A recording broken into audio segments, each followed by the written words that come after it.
Welcome to the 1 Minute Apologist. 1 Minute Apologist. If you had 1 minute to be able to unpack for the audience, we interview the world's leading apologists to provide credible answers to curious questions. Welcome to the 1 Minute Apologist. My name is Bobby Conway. I am here with Dr. William Lane Craig. Good to be with you, Dr. Craig. Thanks, Bobby. I know this much hyped up trip that you've been on in the UK, going around debating and touring the area. Tell us a little bit about it. Well, it was a fabulous 10 days, Bobby. Many of these events, like the debates with Peter Milliken in the Great Hall at Birmingham University, or the debate with Stephen Law at Central Hall, Westminster in London, or the event at the Sheldonian Theatre, the so-called empty chair debate reserved for Richard Dawkins. Didn't show up, huh? He didn't come. But these were honestly experiences of a lifetime, highlights of our ministry we'll never forget. And they all were squeezed into this 10-day period of time. It was an adventure to be on this trip. What do you think the highlights were of the trip for you? Well, for example, this evening at the Sheldonian Theatre was really remarkable. This is a theater that was designed by Christopher Wren in Oxford. It is absolutely gorgeous, and it's a theater in the round with high galleries reaching up to the third floor.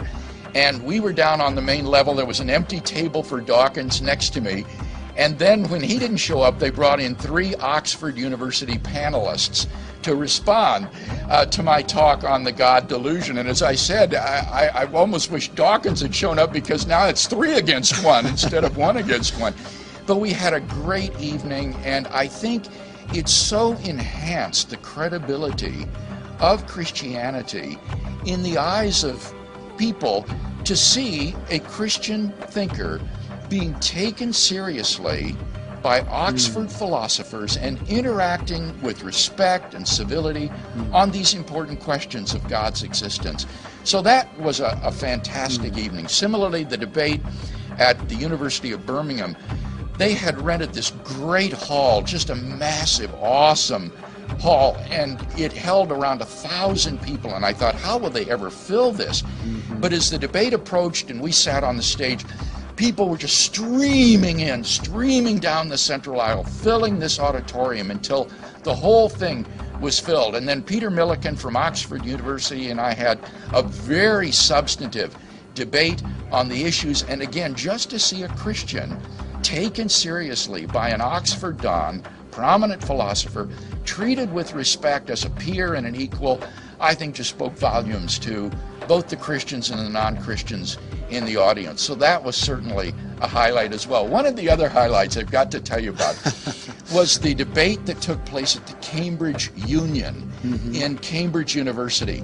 This is the debating society of Cambridge University, the oldest in the world. And for this debate, we debated in their chambers, which is set up rather like the House of Commons, with maroon leather benches on either side facing each other, and then you stand down in the center to speak to this group. And then there are galleries all around the top, 360 degrees. This room, he told us, is rarely filled. They only get usually a couple hundred students come out. Not only was the whole auditorium and the galleries filled, they had 2 overflow rooms filled with students, and even piped into the student bar on closed-circuit television. Some 750 students watched this debate, and it was a parliamentary-style debate, so that what happened was it was 2-on-2 on each side, and Peter Williams was my partner. He gave our opening speech. Then there was an opening speech from Andrew Copson from the British Humanist Society, and then it was thrown open to the floor. And in a parliamentary debate, anybody in the audience can get up and give a speech, and it was very evident from the speeches that were given from the floor and the applause that was given from the other side that this was an audience that was very stacked against us. This was a hostile crowd, and so the momentum we just felt shifting against us as these students all spoke out against God and belief in God, and the objections were uninformed and weak, but we had little chance to respond. And so finally then the closing statements were given, and I was to give the closing statement for the House, and then Arif Ahmed, a Cambridge philosopher, was speaking for the opposition. And so in my closing speech, it was so exciting. I think this was the most fun as a public speaker I've ever had in my life.